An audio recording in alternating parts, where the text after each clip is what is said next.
안녕하십니까. 토요 법회를 시작하겠습니다. 오늘 또 지난 시간에 이어서 업에 대해서 함께 공부하시겠습니다. 우리가 이 세상을 살면서 무엇인가 우리도 모르게 우리를 지배하는 것이 있지 않나 하는 막연한 생각을 합니다. 그 지배하는 것이 사실은 크게 나누면 두 가지입니다. 하나는 세속의 질서, 하나는 출세간의 질서입니다. 세속의 질서는 어떤 그 국가 권력, 인습적인 거, 전통적인 거, 그런 그 어떤 고정관념이 지배하는 그런 그 힘이고, 출세간의 힘은 원인과 결과입니다. 그리고 무상고무화가 우리를 지배합니다. 이처럼 우리는 우리도 모르는 어떤 힘에 의해서 지배를 당하고 있는데, 그 힘이 무엇인지를 모를 때는 어떤 초상의 힘이라고 생각할 수도 있고, 또는 어떤 초월적 존재의 힘, 신이나 어떤 부처님의 가피, 이런 것이 우리를 지배할 수 있다고도 생각할 수 있습니다. 그러나 지혜로 보면은 원인과 결과가 지배하고 무상고무화가 지배합니다. 이때 원인과 결과가 지배한다는 것이 12연기에서 말하는 인과의 법칙입니다. 그래서 사실은 어리석음에서 벗어난 지혜가 있는 자들은 선업의 공덕을 쌓은 과보로 원인과 결과, 인과가 우리를 지배하고 있다라고 알아서 새로운 원인을 만드는 삶을 삽니다. 그것이 우리가 괴로움에서 벗어나는 유일한 길입니다. 그래서 지난 시간에 이 업이 어떻게 작용을 미치는가 하는 여러 가지 문제를 함께 공부해 봤는데, 몇 가지로 나눕니다. 업이 작용하는 그 범위가 시간에 따라서 분류하는 방법이 있습니다. 그래서 시간에 따라서 나타난 분류를 네 가지로 나누는데, 첫 번째는 즉각 효과를 미치는 업. 그러니까 즉각 보여지는 업. 그래서 현세에서 만들어지고 현생에서 과보를 받는 그런 업을 즉각 효과를 미치는 업이라고 합니다. 그리고 두 번째는 현생에는 나타나거나 나타나지 않아도 다음 생에 나타나는 업. 그래서 다음 생에 효과를 미치는 업의 종류가 다릅니다. 세 번째는 무제한적으로 나타나는 업. 이건 때가 없어요. 가령 부모를 죽인 그 과보라든가 부처님을 그 위한 거, 승가를 분열한 거, 뭐 이런 것들은 그 과보가 너무 커서 조건이 성숙되면은 아무 때나 반드시 나타나는 것, 그런 것을 무제한적으로 효과를 미친 업이라고 해서, 그런 경우는 대표적으로 모칼라나 존자 같은 경우를 들 수 있겠죠. 과거 생에 자기 부모를 살해하려 했던 것 때문에. 그리고 네 번째는 효과를 미치지 않는 업, 가벼운 업. 미칠 수 있고 미치지 않을 수도 있는데 시간이 지나면은 미치지 않는 업, 사라져버린 업, 밀리다가 나타나지 않는 업, 그런 것들이 이 네 가지입니다. 그리고 두 번째는 시간에 따라서 나타나는 업 네 가지를 우리가 공부했는데, 두 번째는 기능에 따라서 나타나는 업의 구분이 있습니다. 그 기능이라는 것이 다시 태어나게 하는 재생의 업, 이걸 생산업이라고 합니다.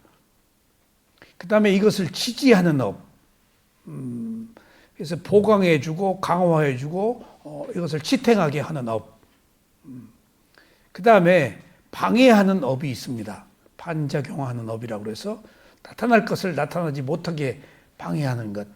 그러니까 좋은 게 나타날 때 나타나지 못하도록, 나쁜 게 나타날 때 나타나지 못하도록 두 가지 측면에서 방해하는 업이 있습니다. 그리고 네 번째는 파괴하는 업. 해치고 상처를 입히고 그 다음에 파괴하는 업. 그러니까 그 부셔버리는 업. 그런 파괴적인 업이 있습니다. 그러니까 여기도 마찬가지로 방해하는 것은 나타날 수도 있겠지만은 파괴하면은 못 나타나죠. 선한 업이 나타날 때 선한 업을 파괴한 업이 있을 수 있죠. 악한 업이 나타날 때 악한 업을 파괴하는 선업이 있을 수도 있죠. 이렇게 업이 다양합니다.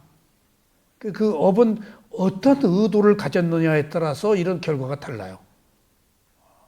그래서 제가 업에 대해서 다양하게 나타난 이런 결과들을 놓고 볼 때 너무나 올곧게 이것이 있어서 저것이 있다는 명확한 피할 수 없는 것만 있는 게 아니고 여러 가지 가능성이 많다 하는 것들을 알고 선택의 폭이나 나타난 과보들이 매우 다양한 것을 알았어요. 살생하면 무조건 악업의 과보를 받는 줄 알았는데, 예를 들면은 구국의 영웅들, 우리 민족을 보호하기 위해서 더 많은 생명이 죽는 것을 막기 위해서 적에게 맞서서 함께 살생을 했다면 꼭 그것은 살생의 과보는 있지만은 선업의 과보도 함께 따른다 하는 것들을 알았어요. 하여튼 살생은 살생의 과보가 있어요. 하지만 그 의도가 선하다면은 선한 업도 참작될 수 있다 하는 것들을 알아서 무엇이든지 어떤 그 행위 하나에 매달려서 결과를 단정하는 것도 위험하구나 하는 것들을 알았어요. 그러니까 어떤 의도냐 하는 것들이 굉장히 중요한 의미를 갖습니다.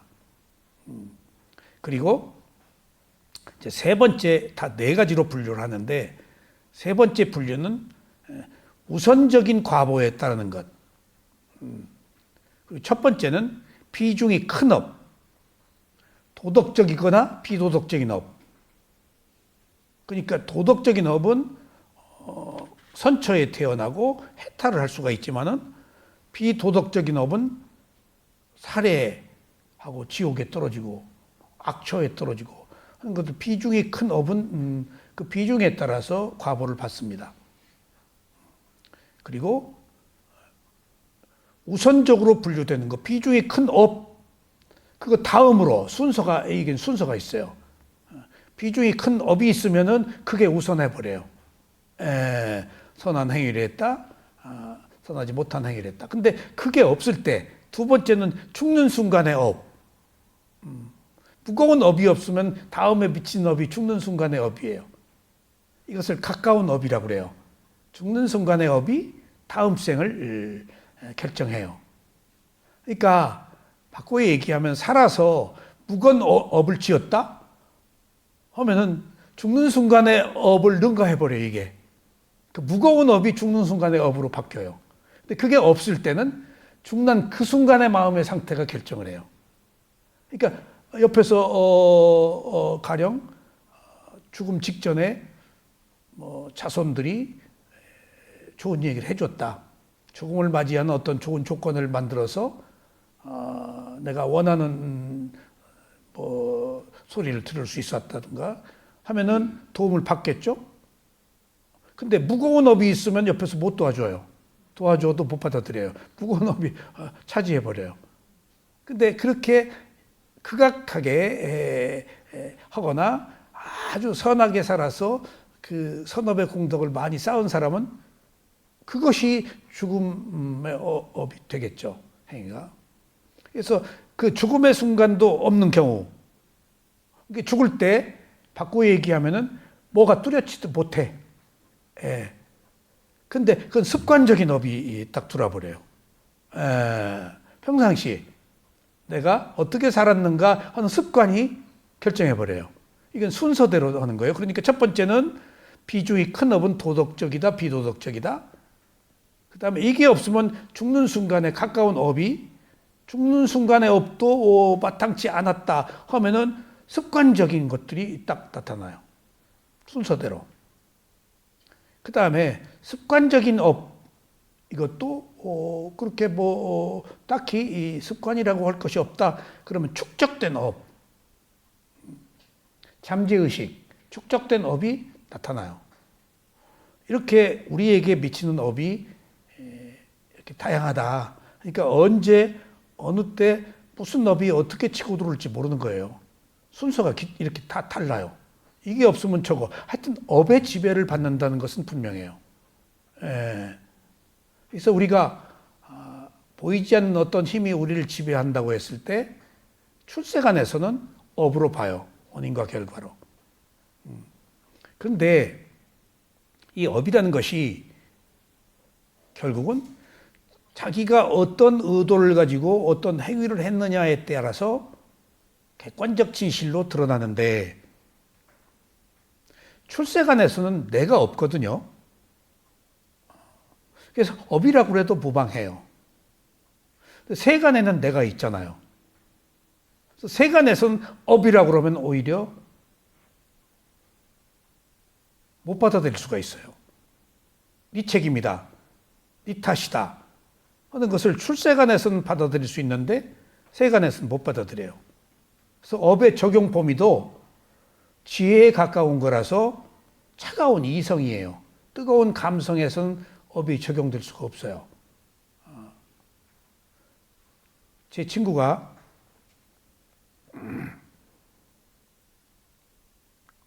언젠가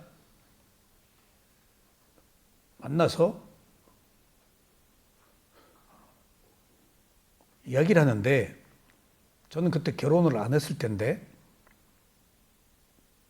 결혼을 해서 애를 하나 낳았대요. 근데 애가 죽었대요. 어린애가. 그러니까 그 슬픔, 그 괴로움을 어떻게 감당할 수가 없어서 방황했대요. 근데 그 친구가 타노 스님 직계 제자예요. 저도 그 친구 때문에 타노 스님을 직접 뵙고 제가 결혼 직전에 타노 스님이 저하고 제 그때는 여자친구였던 사람하고 관상을 봐주시더라고요. 타노 스님이 주역도 했지만은 관상도 대가예요. 근데 그 타노 스님 제자 그룹들이 우리나라 엘리트들이에요. 다. 거기서 주역도 배우고 화엄경도 배우고 뭐 그리고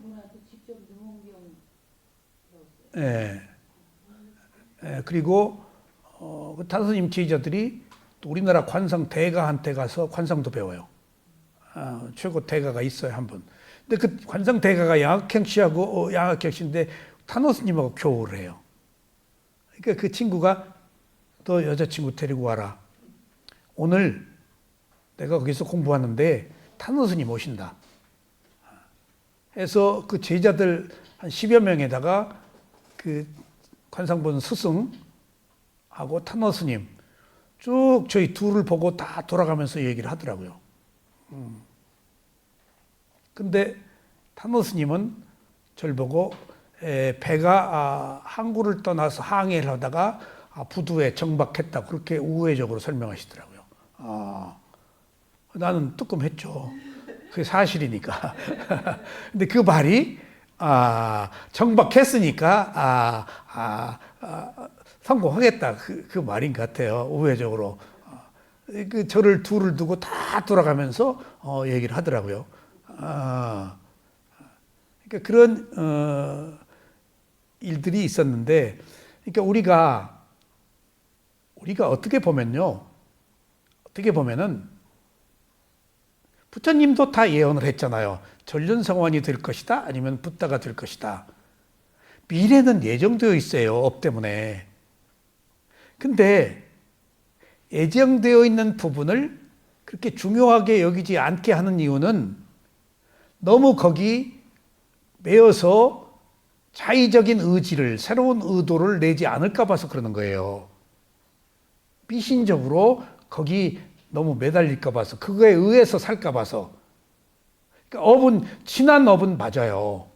결과가 증명해요. 흔적이니까. 근데 미래에 올 것도 예정은 되어 있지만 맞지를 않아요. 그게 업의 특성이에요. 반드시 그대로 되질 않아요. 될 수가 없어요. 인간은 새로 개발되잖아요. 가변적이잖아요. 선한 마음과 선하지 못한 마음을 이렇게 바꾸어서 계속, 지금 나타나는 과보도 다 다르잖아요. 예정돼 있지만은 이것이 성숙되지 않으면 비켜가잖아요. 그러니까 어떻게 맞아요? 근데 예정은 돼 있단 말이에요. 그러니까 지나간 것은 우리가 결과니까, 흔적이니까 맞지만은, 올 것은 예정은 되어 있지만은 맞지 않는 이유는 극복하라고, 바꾸라고, 개선하라고, 깨달으라고 지금 허용된 거예요. 인간에게는. 다른 생명들은 그게 가능하지 않아요. 다른 생명은 코스대로 거쳐가요. 근데 인간만 스스로 개선할 수가 있어요. 이게 인간으로, 그래서 인간에서 붓다가 나오고 도구를 얻는 사람들이 나올 수 있는 거예요. 그래서 미래는 예정되어 있는데 예정대로 되지 않는다 하는 부분들에 있어서 우리는 보통 미래를 예언할 때 70%가 맞으면은 상당히 근접한 거라고 그래요. 나머지는 바뀌어요. 뜻하지 않게. 그럼 몰라요. 선업과 악업이 있잖아요. 그럼 선가보와 불선가보가 있어요. 제가 오늘 며칠 전부터 어디를 가도록 예정되어 있었어요. 무엇을 좀 준비하고 사야 될 필요가 있어서. 그래서 어젯밤에도 굳게 다짐을 했어요. 오늘 가야지. 그래서 오늘 스케줄에 몇 시에 어디를 가서 어떻게 하고, 그리고 명상원에 가서 토요 법문을 하고, 착착착 진행되는데 오늘 아침에 몸이 피곤해서 조금 일어났다가 또 다시 잠을 잤어요. 제가 일주일에 침을 2번 맞다가 요새는 3번, 4번 맞기도 하는데, 맞을 때마다 굉장히 피곤해요. 전에 체력이 좋았을 때는 침 맞는 게 그렇게 휘지지 않았는데 지금은 굉장히 휘져요. 그래서 무상을 저도 스스로 느끼고 있는데 전 같지 않구나. 오늘 또 조금 피곤해서 자고 이런저런 일을 했는데 계속 시계는 봐요. 일어나야 되는데, 떠나야 되는데 조금 미루다, 조금 미루다. 시간을 놓쳤어요. 그래서 놓치더라도 가야 될까 하다가 다음 시간에 스케줄을 봤어요. 근데 문득 이런 생각이 떠올랐어요. 애써 안 되는 것을 반드시 하도록 하지 말자. 내가 오늘 가야 되는 시간에 가지 않았다는 것이 주는 의미가 게으름 탓일 수도 있고, 또는 어떤 불선과보가 기다리고 있는 것을 피하라고 못 간 경우일 수도 있다. 그러니까 못 간 경우 이것을 애써 탓하지 말고 그냥 받아들이자. 못 갔으면 못 간 거야. 그 결과는 모르니까. 라고 애써 가지 못한 거에 대해서 내가 딱 다음에 가지 라고 결연하게 문제를 해결해 버렸어요. 근데 이런 게 있어요. 우리가 새 속에서 만나는 법은 법이 아니에요. 출세간의 법이 법이에요. 우리가 윤회를 한다는 것은 새 속의 법을 따르는 것이지 출세간의 법을 따른 건 아니에요. 새 속의 인연과 만난 것은 정법과 인연이 만나지 못한 거예요. 근데 이게 정법이냐, 세속법이냐, 출세간의 법이냐 하는 문제는 우리가 몰라요. 그 과보가. 그러니까 어느 경우에 애써 잘 안 된 일이 오히려 나를 위험에서 구출할 수도 있는 거예요. 그런데 중요한 것은 새 속에서 계속 태어나는 것이 바르지 못한 법이거든요. 새 속에서 계속 태어나는 것이 바르지 못한 법인데 바르지 못한 법의 배경은 뭐가 있을까요? 새 속의 법이 계속되었어. 그러면 그것은 바르지 못한 법이야. 바르지 못한 법의 실체는 뭘까? 어리석음이지. 그 어리석음의 실상은 뭘까? 게으름이에요. 나태함이에요. 나태함을 또 다른 말로는 뭘까? 아빠마다예요. 불방일이에요. 우리가 새 속의 인연을 만났다는 것은 게으름 탓이에요. 어리석음 탓이에요. 보고도 못 본 탓이에요. 그래서 우리는 불교에서 부처님의 가르침을 최고로 치는 것이 사띠, 알아차림인데 사띠 우에 있는 것이 사띠를 아우르는 사띠 사마디 빠냐를 아우르는 것이 아빠마다 주의 깊음, 열심히 노력하는 거, 게으르지 않음이에요. 그게 최종적인 거예요. 그러니까 그것이 새 속의 인연이 거듭되었다 하는 것은 게으른 탓이에요. 뭔가 내가 선을 선택하지 않고 악을 선택한 탓이에요. 엄격한 의미에서 그래요. 이것을 선악으로 놓고 구별해보면 해야 할 일을 하는 것과 하지 말아야 할 일을 하지 않는 것이 게으름 탓이에요. 똑같아요, 그게.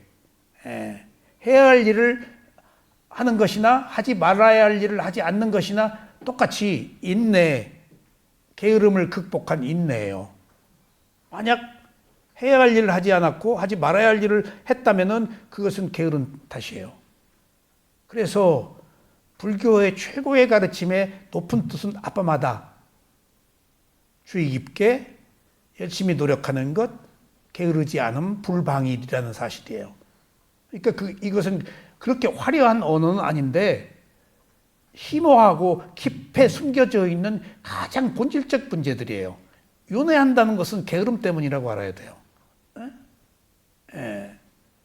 지금 게으름에서 벗어나서 괴로움에서 벗어나기 위해서 지금 양주에서 매주 여기 온 것도 멀고만 온 것도 지금 부질없던 거예요. 그 아빠마다예요. 주의 깊게 자기 삶을 관리하고 있는 거예요. 어쨌든지 이렇게 순서대로 나타나는 업이 제일 먼저 무거운 업이 나타나고 그게 없으면은 가까운 업, 죽는 순간의 업이고 그 가까운 업도 마땅치 않으면 습관적인 업이 나타나고 습관적 업도 긴가민가 할 때는 축적된 어떤 성향, 잠재의식에 있는 그 무엇들이 나타나서 우리를 지배해요. 이렇게 우리는 업의 지배를 받고 산다. 그러니까 업의 그물에서 못 벗어나요. 한치도. 그러니까 지금 업이 아닌 업과 포함해서 업이 아닌 것 5가지가 있는데 업과 함께 있는 것이 그것은 불교도가 너무 업에 의지하지 말라라고 하는데 숙명적으로 받아들이지 말라라는 의미이지 사실은 다 업이에요. 그래서 이 업도 우리가 지혜이기 때문에 필요한 사람에게 업이지 필요하지 않은 사람에게는 업에 적용되질 않아요. 적용은 되는데 못 받아들여요. 슬픔에 빠져 있는 사람에게 네 탓이야 하면은 효과가 없어요. 그걸 받아들일 수 있는 준비가 된 사람에게 업이 적용돼. 왜? 지혜이기 때문에. 그래서 세 번째 분류에 따라서 우선적으로 나타나는 업이 있고 오늘은 마지막으로 오늘은 업의 분류에 대해서 마지막이에요. 과보가 일어나는 영역에 따라서 나타나요. 자, 과보가 나타나는 영역이 뭐냐? 우리는 욕계에 살고 있잖아요. 저 지옥에서부터 욕계 천상까지가 욕계예요. 지옥, 축생, 아귀, 아수라, 인간, 욕계, 천상. 욕계에 살고 있어요, 우리는. 그 다음에 뭐에 살고 있죠? 색계. 그 다음에 무색계. 세 가지 세계에 살고 있어요. 욕계에서 나타나는 과보, 색계에서 나타나는 과보, 무색계에서 나타나는 과보. 자, 여기서 한 가지 참고할 만한 것은 인간의 삶이 인간의 삶으로 그치지가 않아요. 인간 하나의 문제도 복잡한데 불교는 인간 하나의 문제에 그치질 않아요. 그래서 더 복잡해요. 그래서 이것은 신통한 힘이나 지혜가 없으면 접근하기 어려워요. 왜냐하면은 인간은 인간의 삶에 그치지 않고 31개의 존재의 세계 안에서 윤회를 해요. 지옥, 축생, 악귀, 아수라, 인간, 욕계, 색계, 무색계. 근데 욕계 천상, 색계, 무색계 천상이 한두 개가 아니에요. 거기 굉장히 그 수행의 상태에 따라서 다 세계가 달라요. 그런 것들을 모아놓은 것이 31개예요. 그러니까 적어도 살아있는 생명이 윤회하는 세계가 31개이기 때문에 지금 인간으로 태어나서 인간으로 살다가 죽으면 어디에 어떻게 태어날지 누구도 몰라요. 그것을 육도윤회라고 그래요.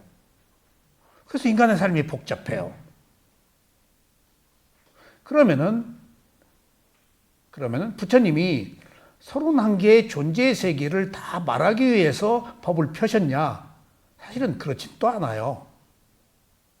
인간으로 태어나서 깨달음을 얻어가지고 괴로움을 해결하는 것 하나에 부처님의 모든 가르침이 초점이 맞추어져 있어요. 근데 왜 31개의 존재의 세계가 툭 나와서 이렇게 복잡하게 윤회하기 때문이에요. 과거에 어디서 와서 지금 내가 인간으로 태어나고 죽으면 어디로 갈지를 몰라요. 천상에 살아도 거기서 수명이 다하면 어디로 또 갈지 몰라요. 이렇게 정처 없는 허공을 떠도는 끊임없는 생사의 과정을 거치는 것이 윤회의 세계. 그래서 그걸 고통의 바다라고 그래요. 고해라고. 그 고통의 바다를 뛰어넘는 것이 피안, 저 언덕으로 가다, 열반을 의미해요. 윤회가 끝나는 것. 더 재미있는 사실은 우리가 알 수 없는 31개의 존재의 세계는 다 추론적이에요. 인간과 축생만 우리가 눈으로 볼 수 있지만은 지옥, 그 다음에 악귀, 아수라, 욕계, 색계, 무색계는 우리가 못 보잖아요. 근데 부처님은 다 보실 수 있었어요. 더 중요한 사실은 적어도 31개의 존재에 사는 세계의 생명들은 31개의 존재의 세계에서 윤회를 거듭하는데 부처님이 보시니까 그 너머에 다른 차원의 세계가 또 있다는 거예요. 무한한 그 우주 공간에. 근데 그것들은 우리가 건너가지를 못하기 때문에 윤회하는 세계에 31개의 존재의 것만 부처님이 얘기를 하셔요. 너머의 것도 부처님이 보신다고 그랬어요. 그러니까 위없는 깨달음을 얻은 붓다죠. 신통한 힘으로. 그러니까 그것은 우리하고 영역이 미치지 않으니까 그 필요가 없는 거예요. 그러니까 삼천 대천 뭐 세계다 뭐 어쩌다 하는 그 광대무변한 세계의 얘기들이 불교에서 나오는 것은 그 너머에까지도 있기도 하지만은 보기도 하신대요. 근데 우리들이 윤회하는 세계 안에 있지 않기 때문에 다루질 않는 거예요. 그러니까 한 인간의 문제도 복잡한데 사실은 31개의 존재의 세계의 문제를 우리가 윤회해야 된다는 사실이 얼마나 원인과 결과에 의해서 우리가 알 수 없는 세계를 헤매는지 또 한 번 새삼 느끼지 않을 수가 없습니다.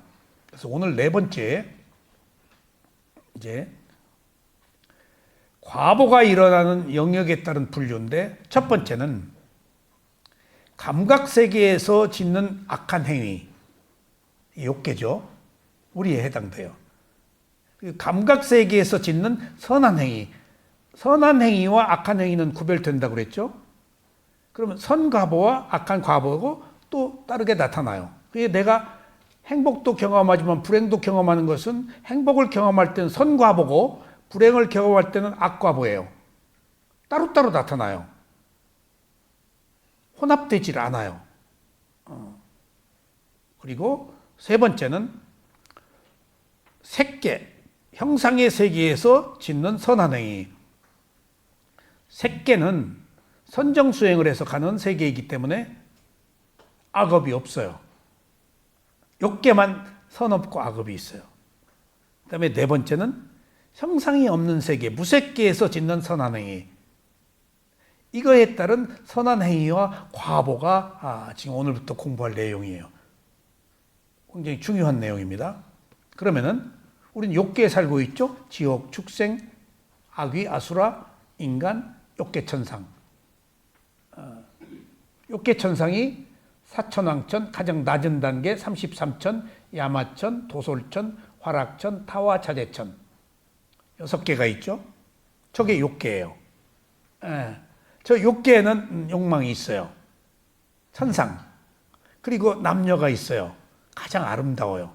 상상을 초월하게 할 정도로 아름다운 궁전들, 번쩍거리는 것. 그리고 향기가 나고 금빛 아름다운 장식들을 하고 그렇게 화려해요. 욕계천상이. 그러니까 그 어떤 욕망의 극치를 이루는 세계예요. 근데 거기서도 때가 되면은 옷이 남루해지고 향기가 없어진대요. 자기 몸에. 그래서 느낀대요. 느낀대요. 자기가 죽음에 임박했다는 것을. 저기는 괴로움이 없어요. 즐거움만 있지. 그래서 악업이 없어요. 근데 욕계천상에 있던 사람이 뚝 떨어져서 축생이 됐다든가 지옥에 떨어졌던가 다음 업을 자동적으로 받으니까 아까 자동적으로 받는 게 있잖아요. 그 순서대로 나타나. 그때 자기 그 동료나 가까운 사람이 뚝 떨어져서 안 좋은 세계에 태어나는 것을 보면 약간의 그 슬픔을 느낀다고는 해요. 근데 비탄한 그런 게 아니고 그 수준에서 느낀 어떤 감정들의 변화는 있겠죠. 보인대요. 우리가 위는 못 봐도 위에서는 아래가 보여요. 위에서는 아래가. 그런데 보통 부처님에 찾아오는 사람들, 천신들은 욕계천상의 사람이 많아요. 욕계는 아주 감각적 욕망이 풍부해가지고 문제들이 많아요. 그래서 부처님한테 궁금한 게 많아가지고 질문을 막 하러 와요. 그리고 저 욕계천상이 악귀, 아수라들이 막 쳐들어가가지고 막 싸워 내쫓아요. 그러면은 저 사람들은 저 힘이 없어서 밀린데 아수라는 또 그렇대요. 아수라가 악업이잖아요. 욕계천상에 있는 사람을 질투해가지고 너 그 왜 내 땅에 네가 살아? 하고 막 가서 공격한대요. 아수라는 그 살아서도 악업을 행해가지고 전쟁을 일으키고 여러 사람들을 죽이고 그 파워가 있어서 그런 거 아니에요? 죽어서도 그런 사람 아수라들 것 같아요. 한두 사람 죽이는 것은 눈 하나 깜짝 안 해. 보통 몇백 명, 몇천 명을 죽여야 기가 찬 사람은 죽어서도 아수라들 것 같아요. 그 에너지 어디 가겠어요? 나는 근세에 우리나라에도 그렇게 살생을 많이 도모한 사람들 보면 저 보통 사람이 그 쉽게 그 못 얻는 거거든요. 간 떨려서. 함에도 불구하고 눈 하나 깜짝 않고 그런 일을 했다면 그만한 파워가 있어서 그런 거예요.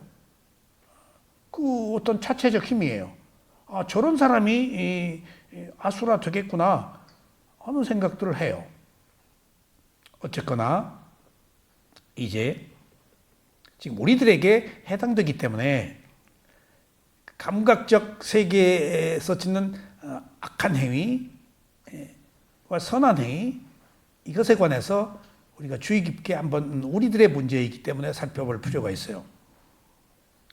욕계인 감각 세계에서 짓는 악한 행위 이것이 생각과 말과 행위 신구 그 삼업이라고 그래요. 세 가지 업. 업은 세 가지예요. 생각과 말과 행위에 의해서 악업을 만드는데 10가지 악한 행위들이 있어요. 이게 5개에 나오죠. 몸에 의해서 저지른 행위는 살생, 도둑질, 사음, 간음하는 거죠. 그다음에 말에 의해서 범할 수 있는 4개가 있는데 거짓말, 모욕적인 말, 중상모략, 잡담. 마음에 의해서 범할 수 있는 것이 탐욕, 악한 의도, 그릇된 견해. 이게 신구 삼업 10가지예요. 우리가 악업이라고 말하는 것들이. 그러면 보세요. 여기서 이제 살생은 살아있는 이제 살생이 악업 중에 이제 살생이 나와요. 몸으로 짓는 업이니까. 살생은 살아있는 존재를 의도적으로 죽이는 것을 의미한다. 그러므로 몸과 마음이 있는 것을 죽일 때 살생에 해당돼요. 마음이 있는 유정, 무정은 안 돼요. 식물은 마음이 없어요. 그것은 살생이 아니에요. 마음이 있는, 그러니까 31개의 존재의 세계들이 유정이에요. 마음이 있는 생명들이에요. 근데 그것은 한번 죽으면 끝나는 거예요. 식물은 자르면 또 나잖아요. 마음이 없기 때문에.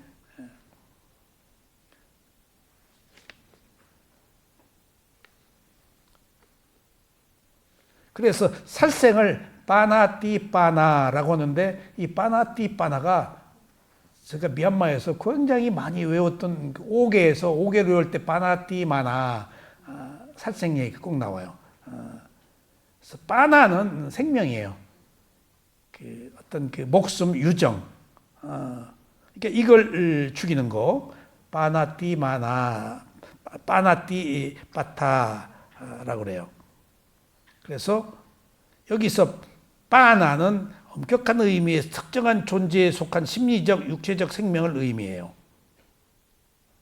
그래서 생명이 제명대로 살지 못하게 제멋대로 이러한 살생 생명력을 파괴하는 것을 빠나띠빠나라고 그러는데 이 빠나가 바로 생명, 숨을 쉬는 걸 의미해요. 모든 생명은 숨을 쉬어요. 근데 보세요. 참고로 조금 벗어납시다. 참고로 살아있는 생명은 모든 생명들은 숨을 쉰다고 그랬죠. 곤충들도 숨을 쉬어요. 그래서 살아있는 생명에게 가장 두드러진 움직임은 호흡이에요. 그것은 생명이 있는 한 항상 있어요. 그래서 이 호흡은 모든 구도자들에게 주 대상이에요. 살아있기 때문에. 항상 있기 때문에. 가장 두드러진 움직임이기 때문에. 보기에 좋기 때문에.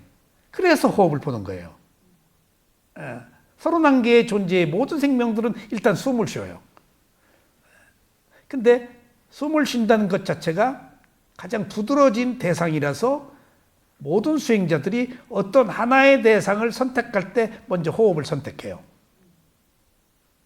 그래서 주 대상으로 삼아요. 푸따나 모든 수행자들이나. 뭔가 하나의 주의를 기울여야 되기 때문에. 근데 주의를 기울여야 된다는 것들은 밖에 있는 대상이 아니고 자기 몸과 마음의 주의를 기울여야 돼요. 왜냐? 탐욕을 없앨 가장 좋은 방법은 무엇일까요? 탐욕이 있는 것을 알아차리는 거예요. 성냄을 없애는 가장 좋은 방법은 성냄을 있는 그대로 알아차리는 거예요. 어리석음을 없애는 가장 좋은 방법은 어리석음이 있는지를 있는 그대로 아는 거예요. 바꿔 얘기하면 우리들이 문제라고 여기는 모든 문제는 문제 자체에 해답이 있지 밖에 다른 데에 해답이 없어요. 이게 중요한 진실이에요.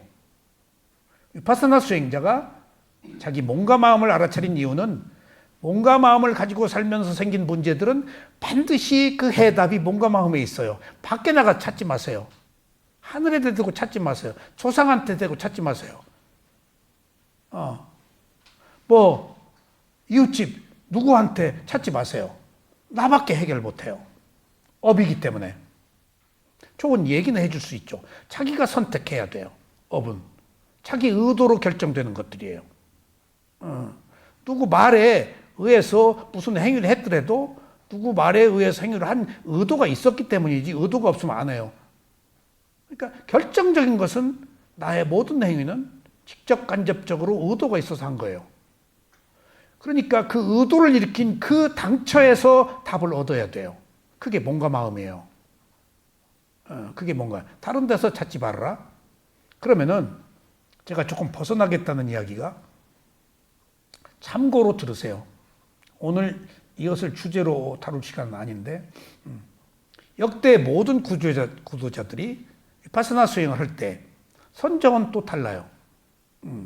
선정도 호흡이 들어가긴 해요.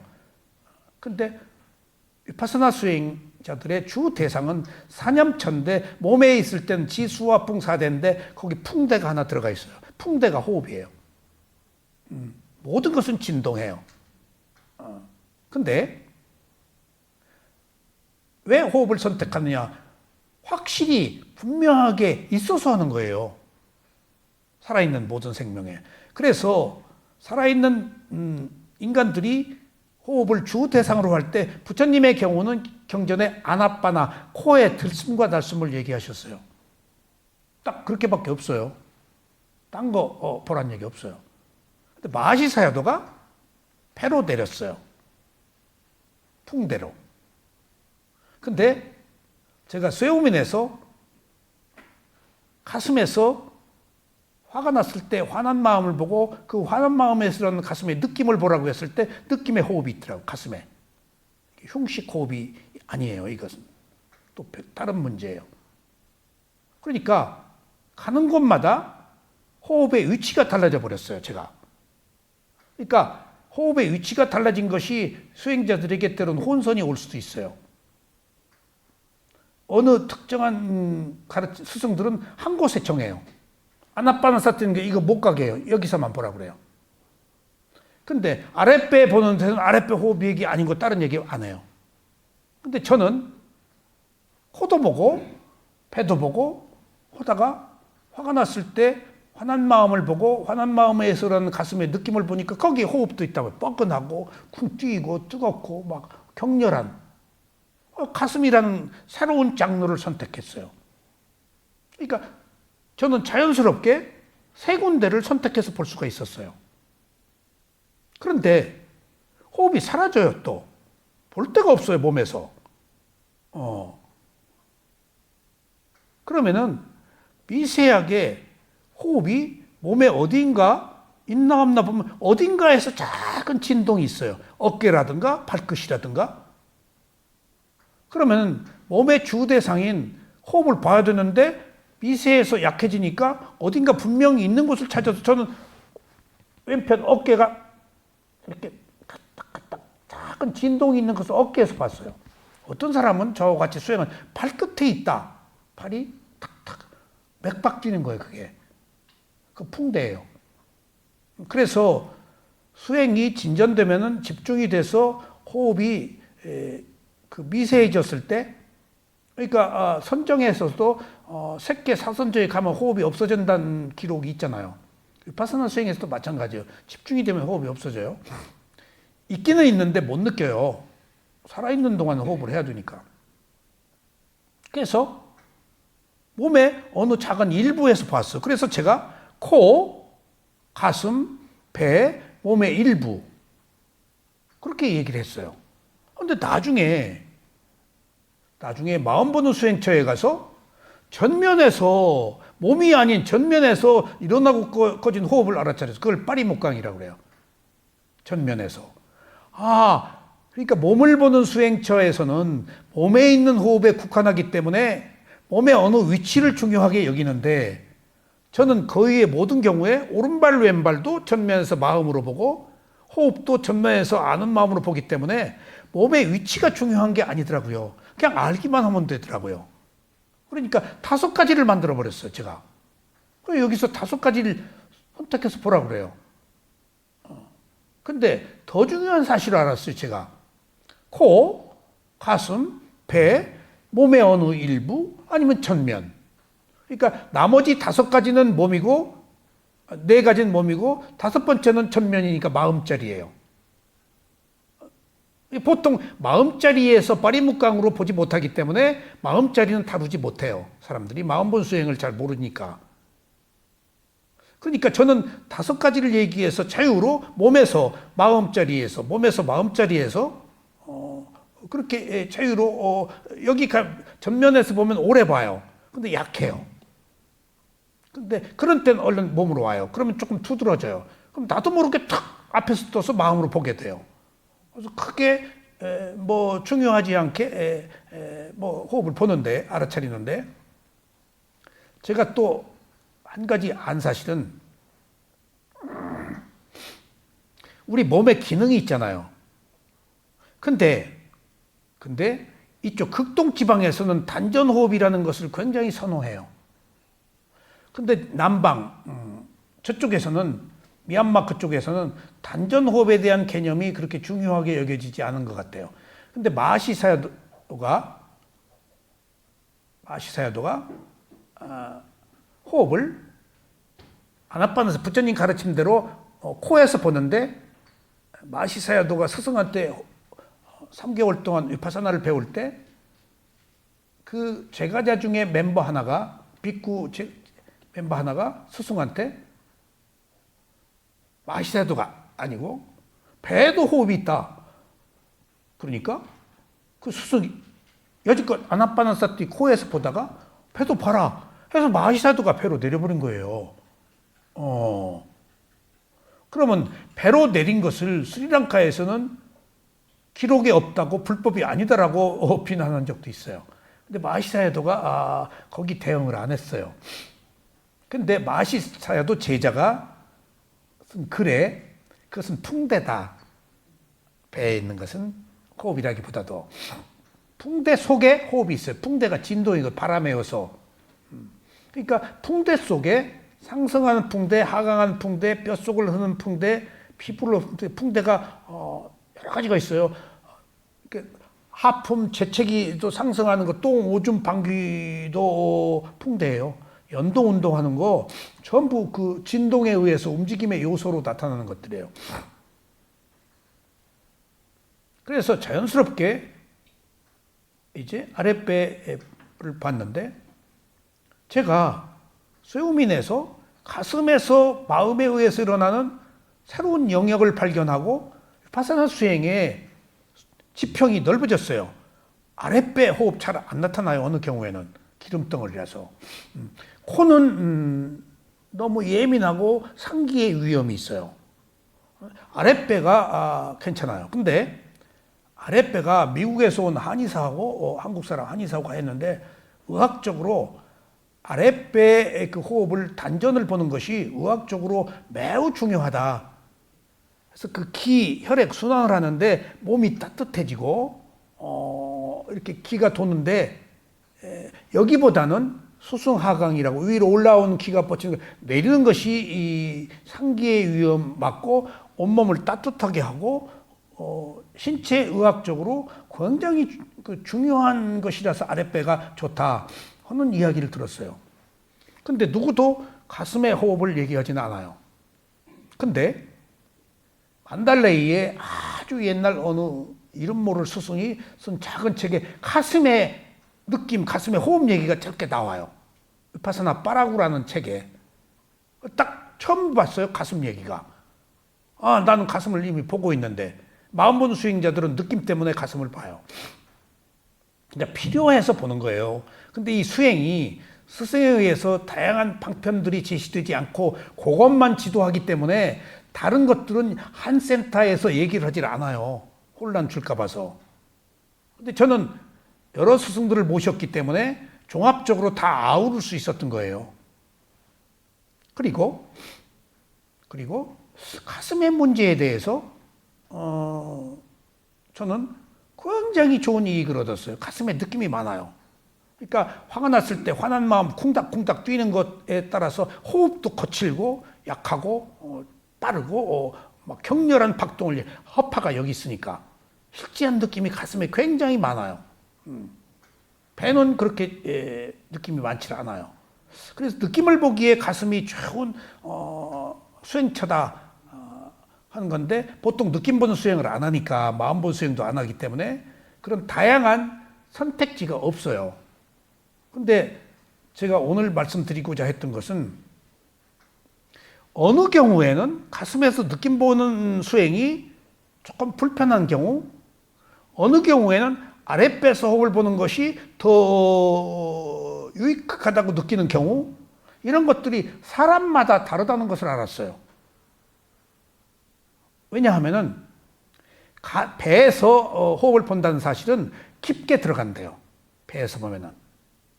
그리고 공기가 허파나 짧은 순간이지만은 횡격막을 움직여서 깊게 들어가기 때문에 신체 그러니까 한의사한테 들은 얘기는 아니고 내가 기록에서 읽었어요. 신체에 미치는 영향이 더 좋다는 거예요. 활성화가. 근데 어느 순간에 어떤 사람들은 배에서 보는 것이 불편하다는 거예요. 왜냐하면 허파, 가슴이 공기를 그렇게 많이 받아들일 수 있는 것들이 그 힘이 미치지 못하면 불편하다는 거예요. 신체적 조건 때문에. 그런 사람들은 가슴에서 봐야 되는 거예요.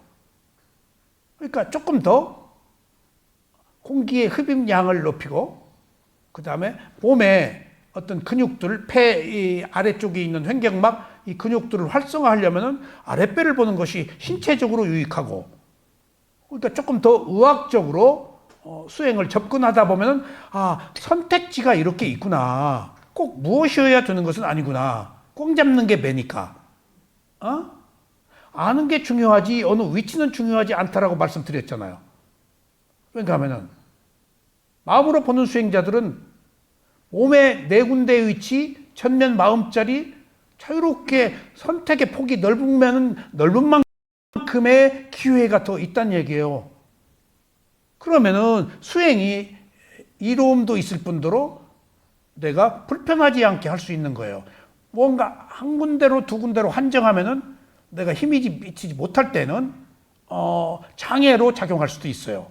선택의 폭이 넓다는 얘기는 취사 선택의 폭이 넓다는 것은 내가 선택지가 넓다는 거 아니에요. 기회가 그만큼 많다는 거거든요. 기회가 많은 것은 좋은 거예요. 기회가 너무 한정되어 있으면 나의 능력, 한계, 여러 가지 조건들을 지금 협소하게 만드는 거 아니에요. 그래서 제가 사람의 신체적 조건, 체질, 건강 상태에 따라서 때로는 아랫배 호흡이 유익하게 느껴지는 사람은 아랫배 봐도 좋고, 때로는 아랫배에 느껴질 때 뭔가 불편하면은 코나 가슴에서 봐도 좋고, 하는 것들을 내가 어느 책에서 읽었어요. 근데 거기에 가슴과 배 호흡에 대한 이야기는 나왔는데 의학적인 견해예요, 이게. 코는 안 나왔더라고요. 코는 아마 부처님은 코인데 제 경험으로는 여기 너무 집중했더니 상기가 오더라고요. 그래서 그 머리가 좀 아프고, 그래서 한의학에서 수승하강하다는 이야기를 하는데 필요하다면 여기서도 봐야 되겠지만은 잘못하니까 상기가 오거든요. 너무 강하게 매달려서. 바르게만 보면 괜찮지만은 우리가 바르게만 수행할 수도 없잖아요.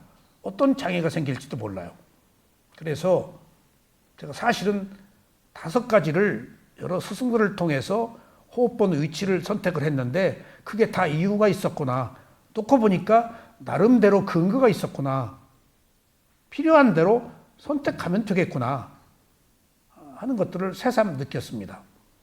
자, 그래서 참고로 호흡 얘기를 제가 말씀드린 겁니다.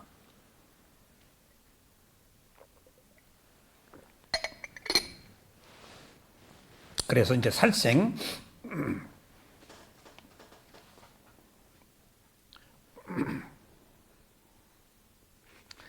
빠나띠빠따라고 그랬죠. 그 빠나가 생명, 유정.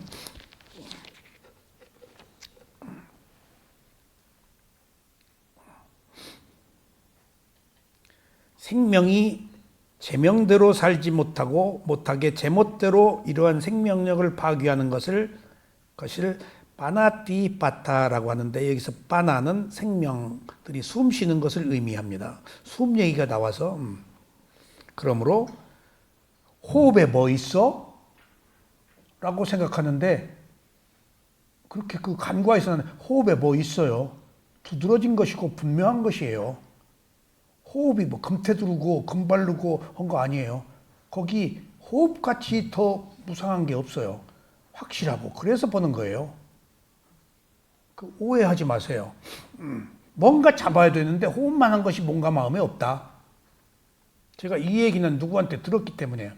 파사나 수행 호흡 보는데 그 호흡에 뭐 있어? 라고 하는데 내가 깜짝 놀랐어요. 호흡에 뭐 있는데 저 사람 그렇게 보네? 그 뭐가 대상으로서의 뭐예요? 진리는 대상이에요. 어떤 대상을 삼냐? 대상이면 이미 필요한 선택지예요. 그 대상의 법이 진리로 바뀌기 때문에 대상인 것만으로 이미 충분한 가치가 있는 거예요. 그런 분명한 대상이 어디 있어요? 만약 여러분들이 수행이 잘 안 됐다, 호흡 안 본 거예요. 괴로움에 빠졌다, 호흡 안 본 거예요. 호흡 보면 돼요. 근데 그 있는 호흡을 안 봐요, 사람들이. 그렇게 보라고 그래도. 그 순간 호흡 보면 돼요. 그러니까 미국에서 오신 이번에 스님께서 호흡 보기 힘들으니까 1시간에 한 번만 보면 그게 몇 번이냐 하루에. 잠깐 한 번만 봐라. 한 번 보는 순간 몸으로 왔잖아. 자기 내면을 통찰했잖아. 그게 수행이다. 다른 게 수행 아니다. 호흡 한 번 보는 게 수행이다. 그게 이제 조금 점진적으로 많아지면 되겠죠. 그러니까 어디 앉아서 딱 잠깐 한 번이라도 호흡 봐요. 그러니까 괴로움에 빠졌어. 잠이 안 와. 호흡 안 본 거예요. 미쳐 죽겠어. 호흡 안 본 거예요. 수행이 안 돼. 호흡 안 본 거예요. 왜 보라는 호흡은 안 보고? 그렇게 보기가 어려워요.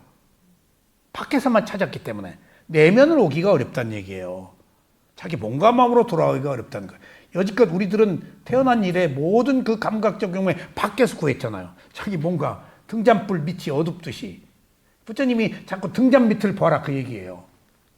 그것을 또 마치 뭐로 얘기하는가 하면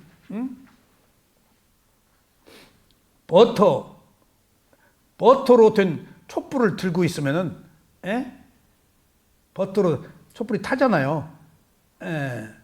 나를 불태우잖아요. 버터로 된 불을 켜지 말고 등잔불을 켜라는 얘기예요. 버터는 내 몸을 태우기 때문에 태우지 않는 등잔불을 봐. 근데 그 등잔 밑은 어둡다. 어두운 것이 대상이라는 거야. 밖으로 빛이 비치는 밖으로만 나가지 말아라. 근데 우리는 바깥에서만 뭘 찾잖아요. 그것을 불을 켜는 그 몸 자체, 몸과 마음에 지금 우리가 추구하는 온갖 문제들이 어두움 속에 숨어 있는 거예요. 그게 대표적인 것이 유신견이에요. 등잔이 나라고 하는 것. 내가 힘을 가졌다는 것. 내가 불을 밝힌다고 하는 것. 그러니까 이 세상에 보세요. 이 세상에. 내가 가진 힘이 내 몸이 나의 것이라고 생각하고 마음이 나의 것이라고 생각하면 내가 가진 힘이 나의 것이라고 생각하잖아요. 그러면 당장 만용을 부려요. 힘을. 말 타면 견마 잡히고 싶다고. 돈 좀 벌으면은 이제 가만히 못 있어요. 주색 찾기를 해야지. 과시해야지. 그 놔두지도 않아요. 솔직히 여자들이, 예쁜 사람들이. 그리고 자기도 과시하고 싶어서 척 한번 해보는 거예요. 그러다가 그 감각적 쾌락에 빠지는 거예요. 보세요. 작은 힘이라도 주어지면은 몸부림을 치면서 과시하잖아요. 무수히 세상 사람들이 이렇게 쓰러져요. 그런데 또 그래요. 그게 내 힘이 아닌데 단지 순간의 몸과 마음이 경험하고 있는 건데 내 힘이라고 착각해서. 그러니까 지금 자기 몸과 마음을 보지 못하기 때문이에요. 그러니까 보세요. 조금 인기가 있고 유명해지면 그게 내가 인기라고 생각하잖아요. 이렇게 인기 있고 유명해진 사람들이 가지고 오는 상대적 박탈감 때문에 약을 먹고 뭐에 술을 마시고 뭐에 빠지고 해서 심지어는 우울증 걸리고 자살하는 것이 그거 다 나의 것이라고 생각하는 거예요. 유명한 것이 나다고 생각하는 거예요. 그럼 쉽게 무너져 버려요. 나 아니에요. 등잔 밑을 못 본 거예요. 불을 밝히는 등잔이 자기 몸통을 못 본 거예요. 그거 나 아닌데 나라고 알고 있는 거예요.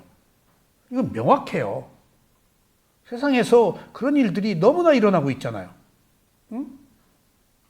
어느 연예인들도 보면은 조금 유명해지면은 마치 세계 최고인 양, 그 물거품 같은 것들이에요.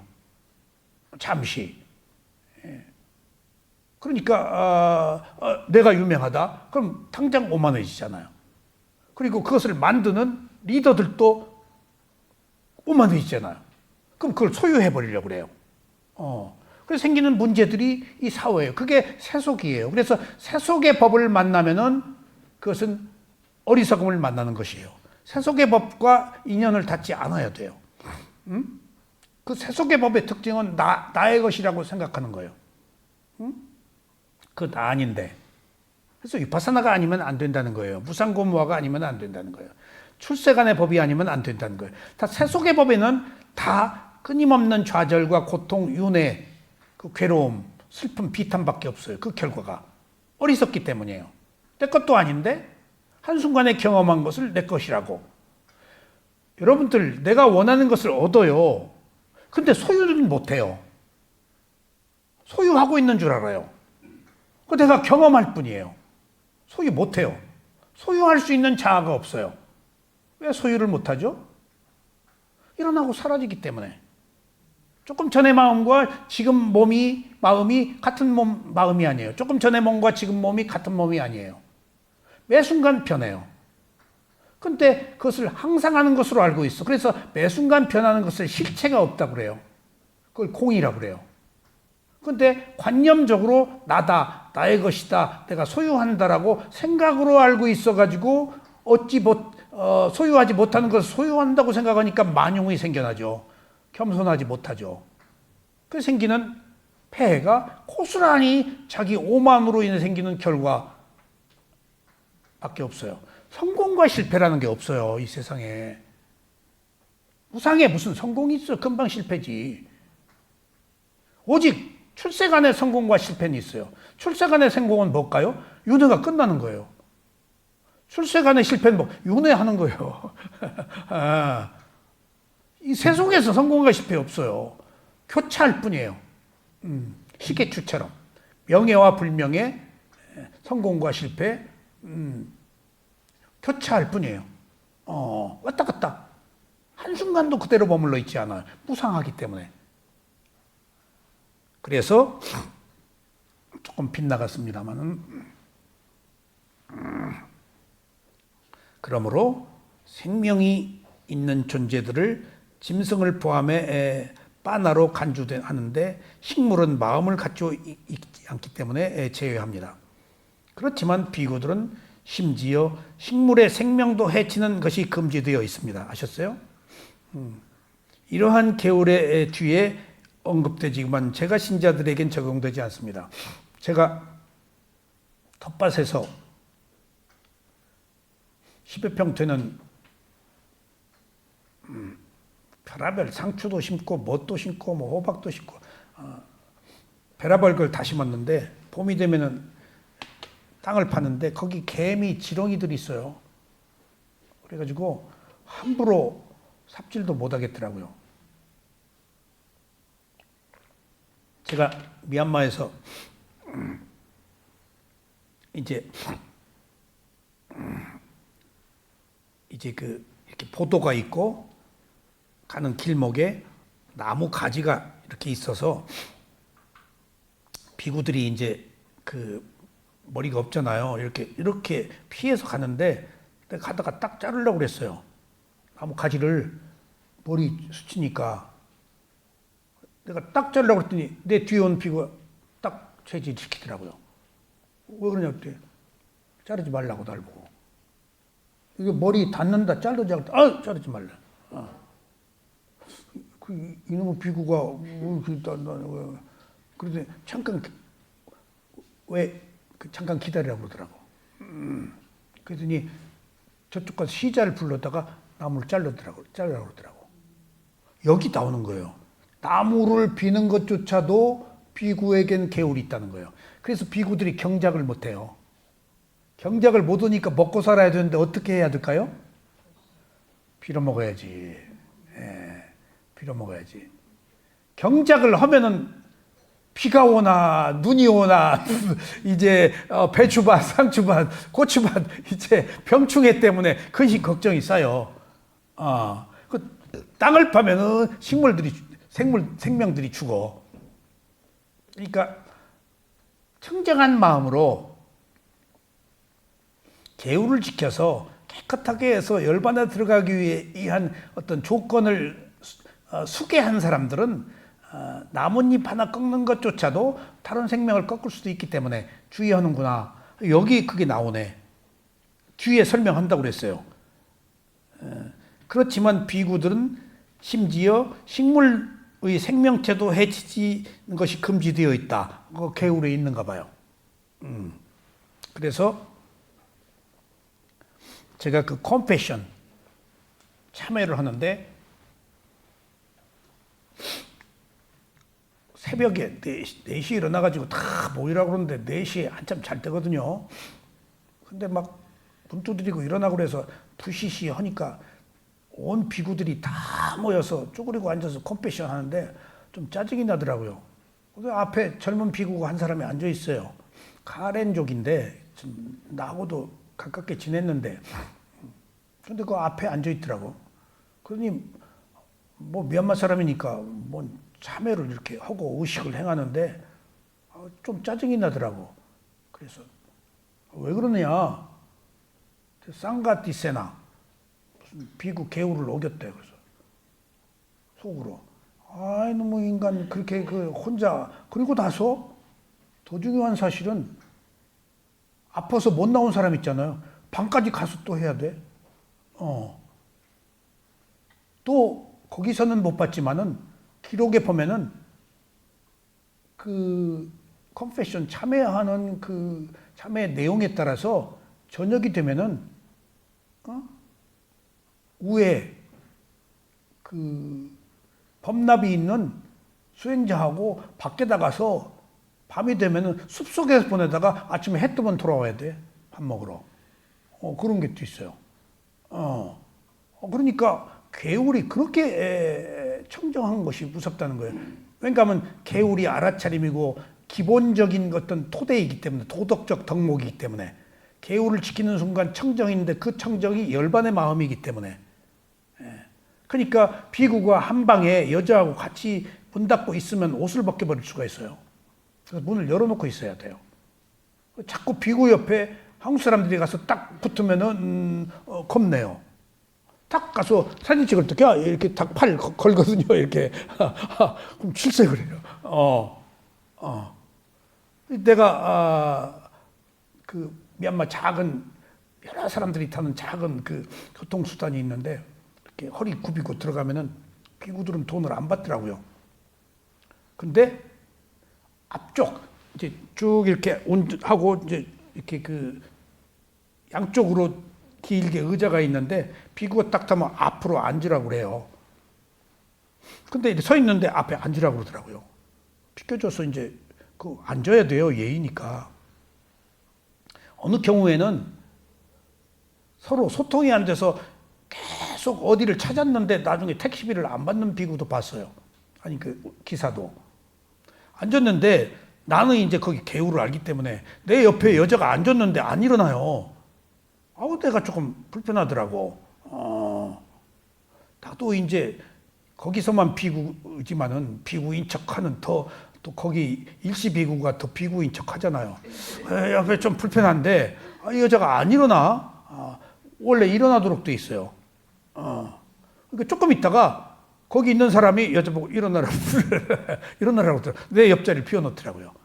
그 여자가 일어나서 딴 데로 가더라고요. 그게 이제 보통 그곳에 있는 그 어떤 규범들이에요. 질서.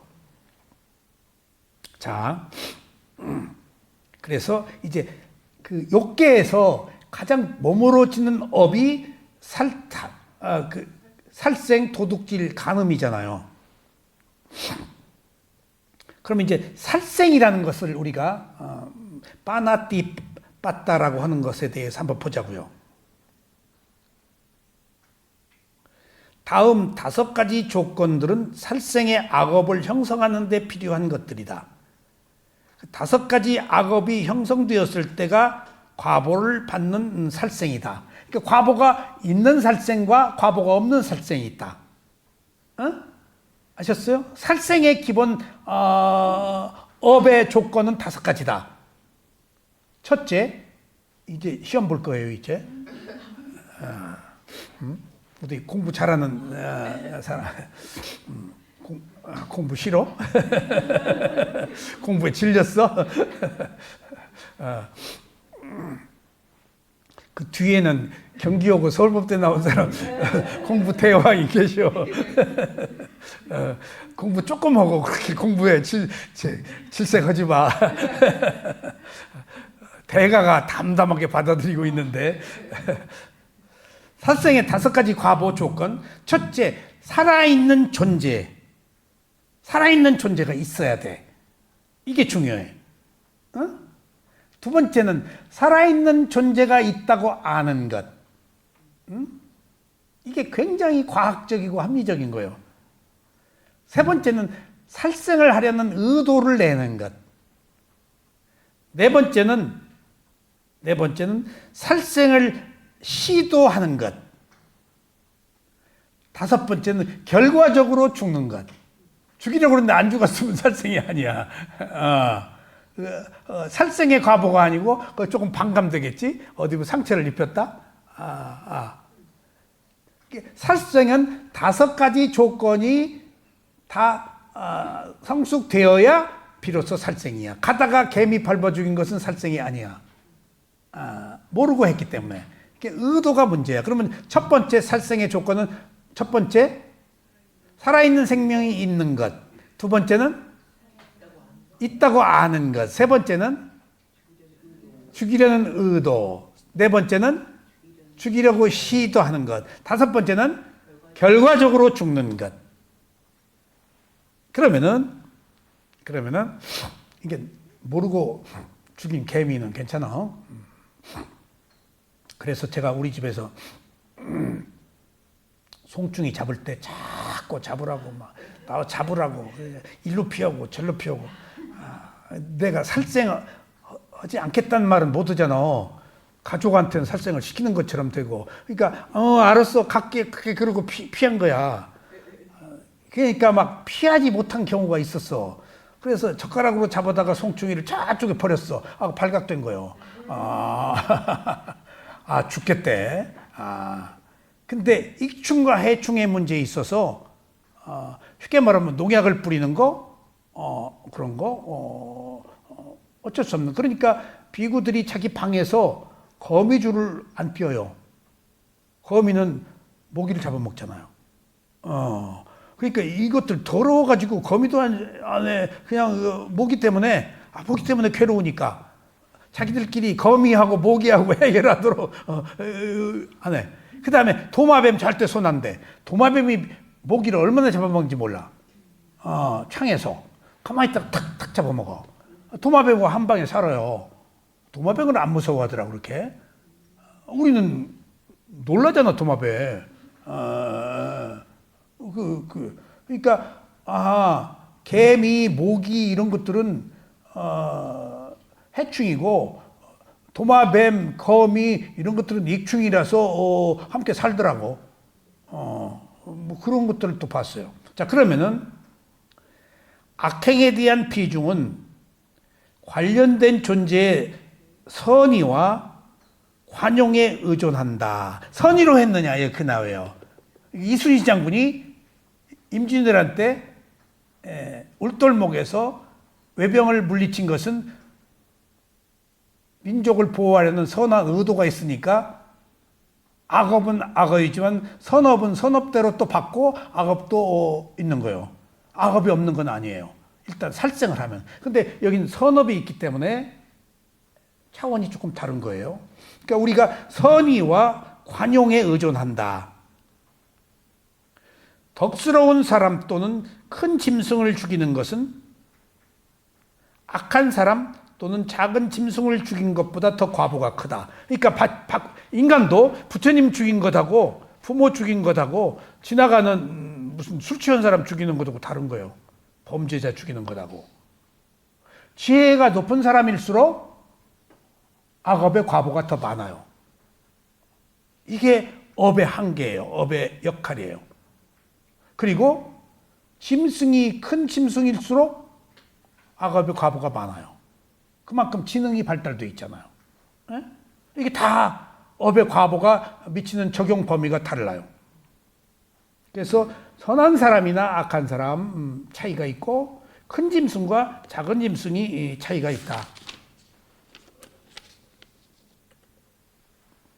결과적으로 이 외에 살생에 대한 이야기 굉장히 많아요. 근데 요약하자고요. 그래서 살생에 대한 과보를 받으면 어떻게 받을까? 살생했어. 단명해. 그 다음에 병이 많아.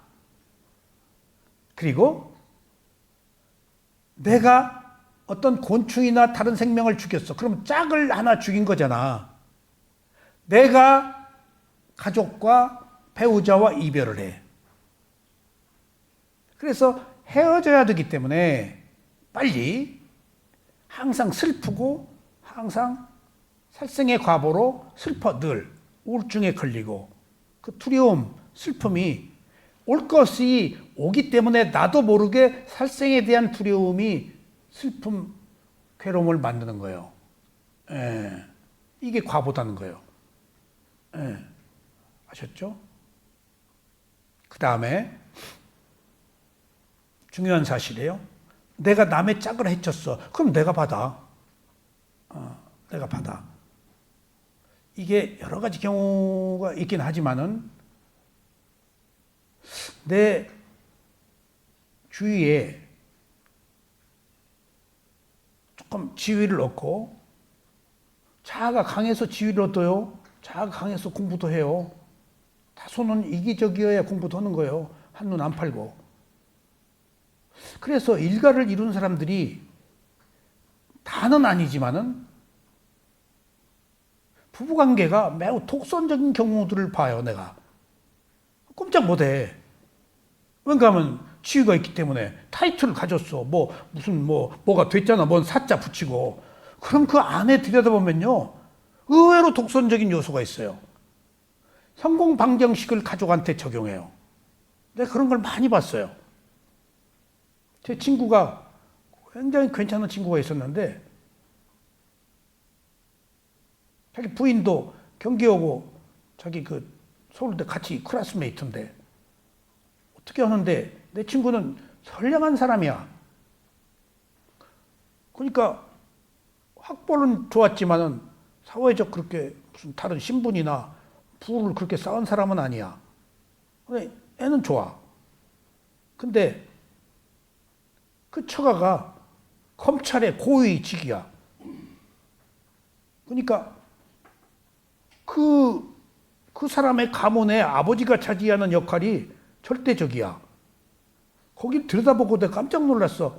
너무 폐쇄적이고 절대적이라서. 내 친구가 숨을 못 쉬는 거예요.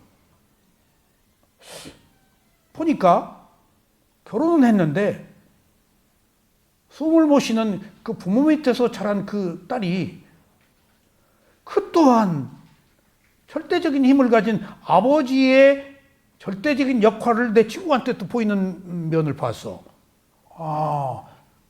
유심히 이렇게. 그러니까 친구끼리 그런 것을 잘 모르긴 해도 가까이 지내다 보면은 행동들이 드러나잖아요. 그런 것들이 다 우연이 아니고 어떤 과정, 환경에서 다 나오는 현상들이구나. 한 번은 내 친구가 고생을 하죠. 선하니까 고생한 게 아니고 하여튼 그것도 고생할 만했어요. 정이라는 게요. 그 친구가 야, 나 해외 여행하고 싶은데 대한항공하고 일본항공 어디를 들어갈까? 그래서 일본항공 들어가라. 일본항공은 조금 세계 각국을 다닐 거 아니냐. 그래? 그럼 일본항공 들어가. 일본항공 들어갔어. 공항에 근무하는데 근데 이제 늘 가까이 만나니까. 근데 일본 항공 그 데스크가 있잖아. 근데 그 데스크 있고 카운터 그 밑으로 들어가도록 돼 있어. 이렇게. 근데 아침마다 이 친구가 일본 항공 들어가지고 밑으로 들어가는 게 좀 불편했던가 봐. 톱으로 자르고 딱 열고 들어가.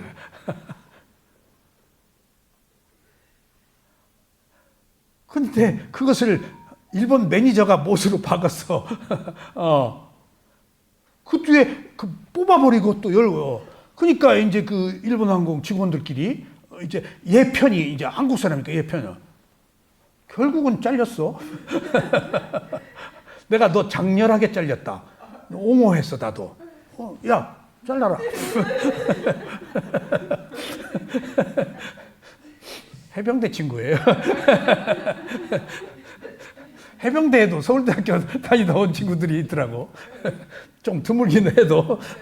그러니까 죽이 빠져가지고 아주 그러니까 걔가 그런 정의, 자기 정의를 가지고 사회의 정의에 자기 정의니까 걔가 어디 가서 무슨 개밥의 도토리처럼 그놈 정의 때문에 튀는 거요. 정의를 주장한 거기다 또 해병대잖아.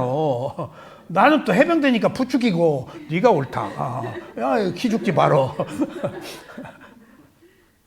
그래서 가깝게 그렇게 지냈는데 언제가 내 친구가 담배를 이렇게 피고 이렇게 불을 붙이려고 그러는데 내 친구 부인이 탁 담배를 낚아채더니 탁 꺾어버리더라고. 나 또 그것도 깜짝 놀랐어. 센 부인이구나. 보통 친구들이 있으면 그러진 않거든. 그러니까 말 못할 걔들이 걔가 말이 없는 애인데 그 고충을 겪고 있는 것을 보고 어떤 업의 과보라는 거, 보이지 않는 영향이라는 거, 그런 것들이 보이지 않게 여러 가지 잠재적 요소로 미치는 것들 속에 살고 있어요. 그러니까 우리가 모르는 어떤 업의 과보의 지배하에 있기 때문에 그거 존중해야 돼요.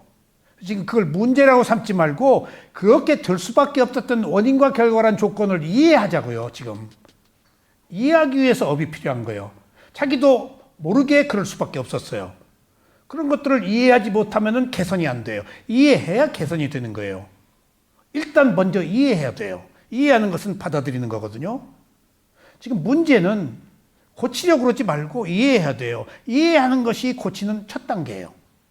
문제로 삼으면 안 돼요. 문제로 삼으면 마침표를 찍고 비난하는 것이 돼버려요. 그러면 개선이 안 돼요. 이해해야 화해가 되고 어떤 쇼크 프로포, 완충 효과가 돼서 거기서 새로운 장이 싹 터요. 이게 이해예요. 이해가 지혜예요. 그것을 이해를 야하나라고 그래요. 안다. 그 안다라는 야나에서 빤냐, 통찰 지혜가 나오는 거예요. 그래서 야나와 빤냐라고 그래요. 보통의 것은 야나라고 그래요. 16단계의 지혜는 빤냐라고 안 하고 야나라고 그래요. 근데 무상고무화를 빤냐라고 그래요. 통찰한다. 꿰뚫어서 본다. 먼저 이해하는 거야 돼요. 그 긍정적 자세예요. 아셨죠? 그래서 우리가 어떤 과보로 볼 때 단명한다. 그 다음에 병이 많다. 병이 많은 것을 내가 또 욕망이 많은 것이 병이 많은 줄 알았어요. 욕망이 많으면 병도 끌어들여요. 욕심이. 우리가 윤회하는 것은 욕심 때문이에요. 이 세상에 태어나는 것은 욕심 때문이에요. 우리가 어리석은 것은 욕심 때문이에요. 그 욕심의 배경은 뭐죠? 나라고 하는 거예요. 내가 없으면 욕심 안 부려요. 그러니까 삿된 견해의 가장 큰 우두머리 대장은 유신견이에요. 그래서 무아가 아니면 안 되는 거예요. 그래서 그것을 자아냐 무아냐 했을 때 자아는 내가 있다는 것이고 무아는 내가 없다는 건데 무아의 또 다른 의미는 마음이 없다가 아니고 실체가 없다. 그것을 소유하는 마음대로 할 수 있는 어떤 주된 핵심 그런 주체가 없다. 객체다. 개체다. 그런 의미예요. 그래서 여기서 살생의 과보가 단명하고 질병, 사랑한 사람과 헤어져서 항상 슬프고 두려움에 빠져야 한다는 것들은 자기가 받은 업의 과보다. 합당한 과보를 받는다. 두 번째, 도둑질의 악업을 완상하는 데 필요한 5가지 조건. 자, 애경씨 와서 살생의 과보 5가지를 한번 복습합시다. 첫째, 5가지가 아니면 살생이 아니에요. 첫 번째, 살아있는 존재가 있는 것. 두 번째, 살아있는 존재가 있다고 아는 것. 세 번째, 살아있는 존재를 죽이려는 의도가 일어난 것. 네 번째, 살아있는 존재를 죽이려고 실천한 것.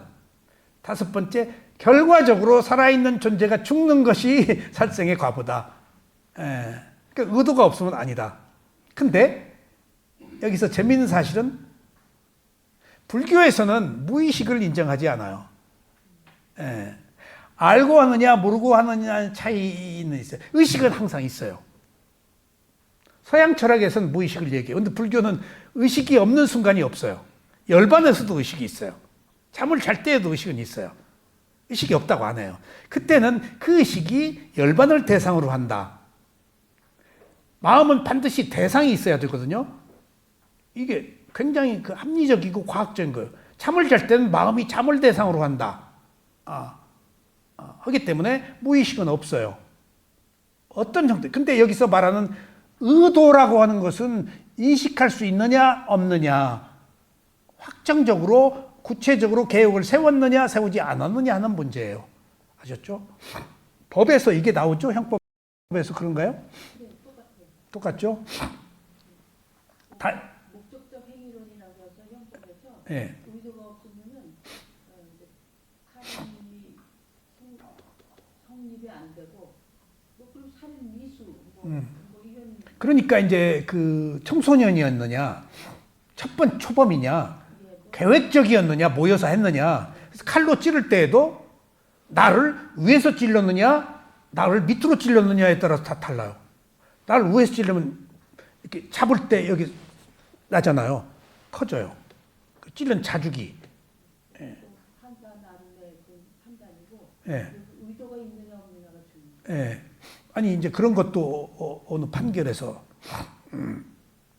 자, 도둑질의 악업을 완성하는 데 필요한 5가지 조건은 첫 번째, 다른 사람의 재산. 그리고 다른 사람의 재산이 있다고 아는 것. 훔치려는 의도. 훔치려고 노력하는 것. 실제적으로 훔치는 것. 여기서 다른 사람의 재산은 땅에 떨어지는 돈, 땅에 떨어지는 물건. 그것도 해당돼요. 손대지 말아야 돼요. 예.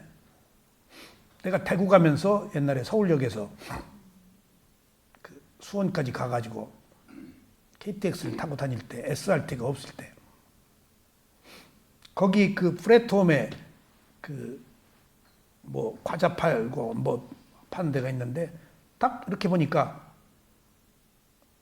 그 문 닫는데 10,000원짜리가 딱 떨어져 있는 거예요. 순간 벌렁벌렁 하대. 조금 지켜봤어. 수행을 할 때요. 벌렁벌렁. 근데 나도 모르게 싹 가서 10,000원을 집었어. 무의식적으로.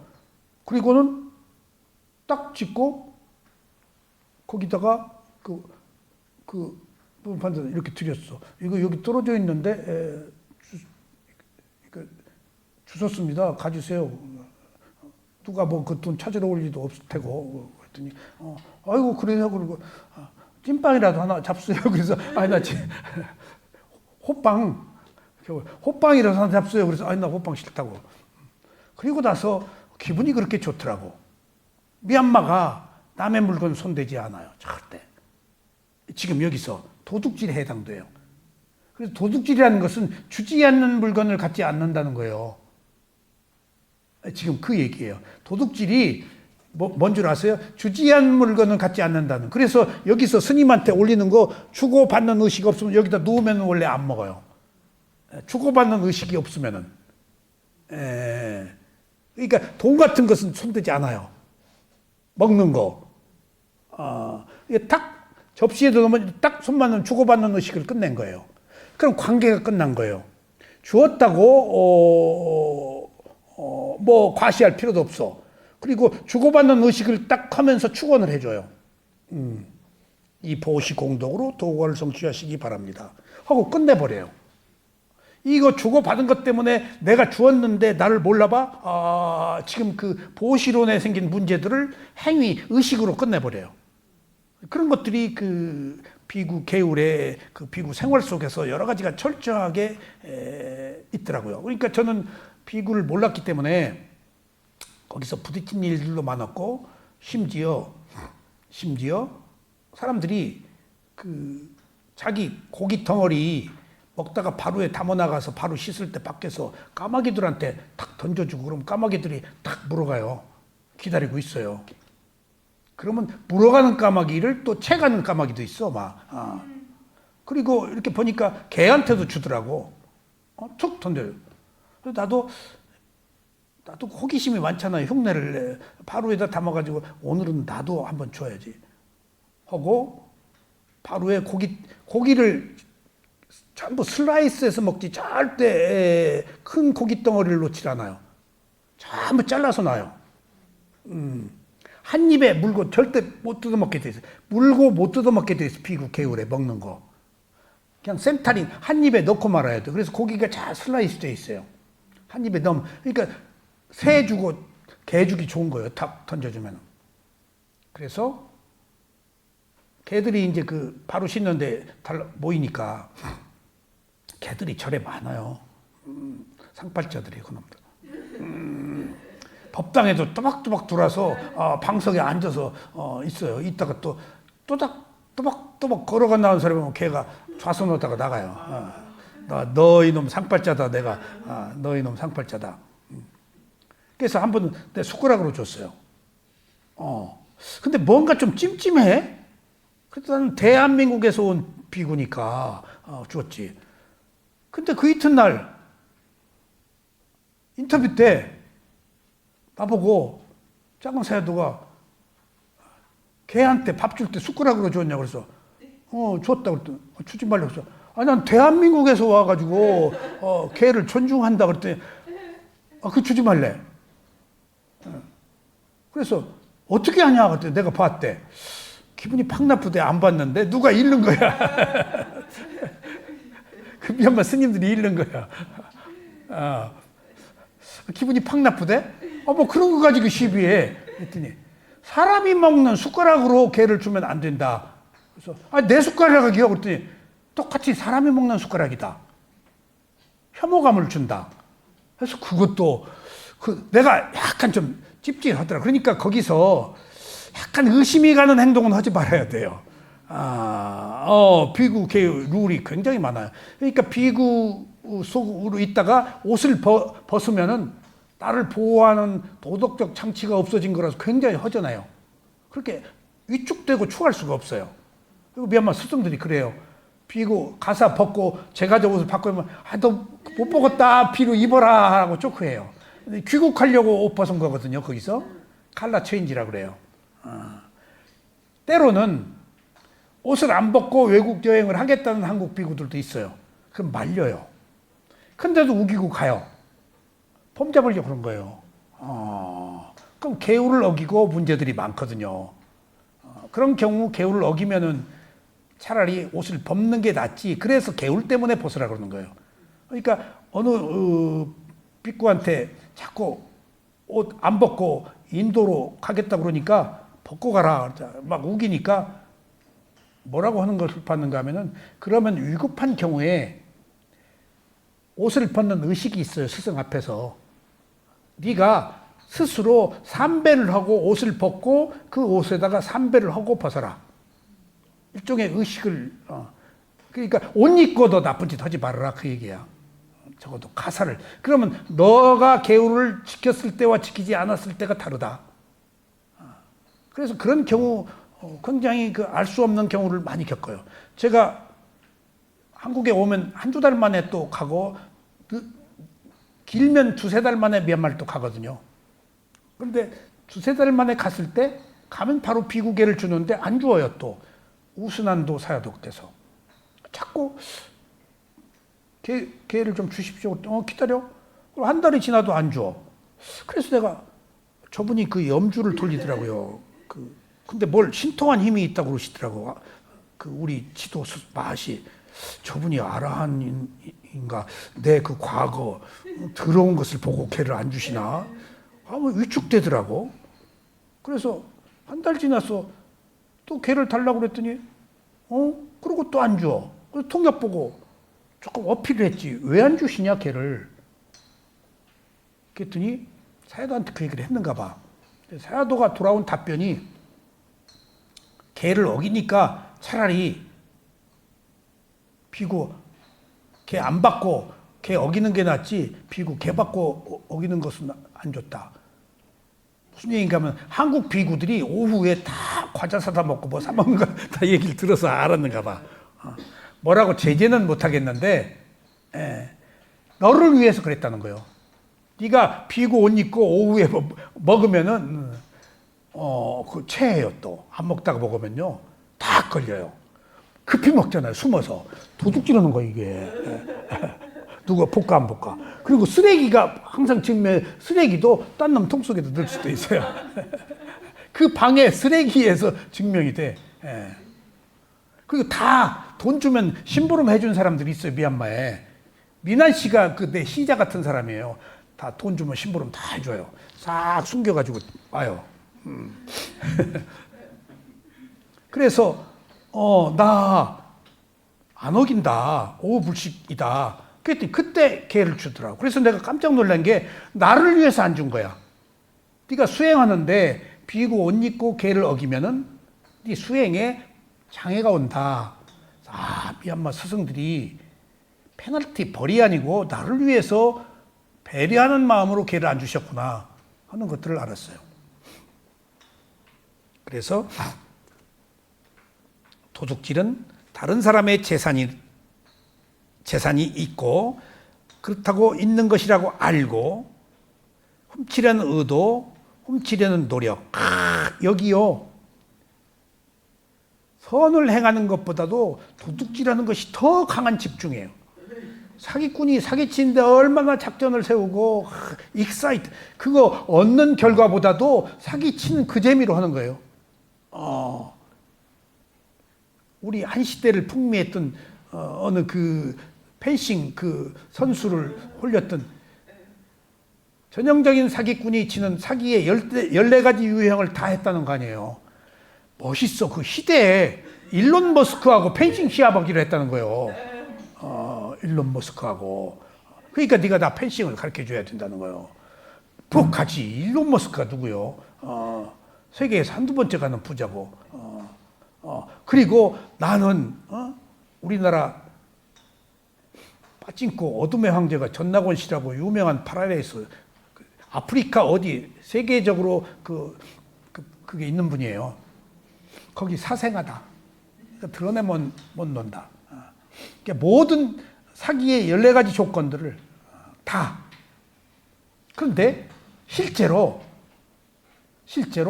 사기를 쳐서 얻는 결과보다도 사기를 치는 동안에 얻는 그 드릴, 익사이트한 즐거움, 그 흥분, 그 재미를 느끼는 거예요. 결과 그렇게 중요하지 않아요. 오히려 지금 감옥 들어가서 편안할 거예요. 그리고 다음 구상하겠지. 내가 한탕 했다. 내가 한탕 했다. 그걸 어떻게 할 거예요? 업의 과보의 지배를 받는데. 그래서 도둑질을 해가지고 피할 수 없는 과보는 첫째, 빈곤하다. 남의 걸 훔쳤기 때문에. 아셨어요? 효미가 빈곤한 거에 대해서 그렇게 애간장 녹이지 말라. 남의 거 훔쳤을 수도 있어. 난 베풀어. 그러면은 부유해. 근데 늦게라도 효미가 항상 먹을 거 가지고 온 것은 다음에 그냥 먹을 게 바구니에 넘쳐나. 그냥 효미가 가는 곳은 그냥 발로 차면 먹을 거야. 수행자들을 먹였기 때문에. 아이고, 빨리 다음 생 왔으면 싶네. 먹을 것 풍족해야지. 빈곤, 비참, 좌절, 종속된 직업을 갖는다. 감옥에 갇힌 것과 같아. 그래서 반드시 이러한 업의 과보가 적용되는 범위도 한정되어 있을 뿐더러 여기에 상응하는 과보가 이렇게 분명하다 하는 것들이 지금 원인과 결과입니다. 그리고 계속 우리가 욕계 세계에서 짓는 행위가 받는 과보를 계속 다음 시간에 말씀드리겠습니다. 그래서 다음 시간에는 성관계, 그 다음에 거짓말, 비방, 이런 것들에 대해서 말씀드리겠습니다. 오늘 여기까지 하겠습니다.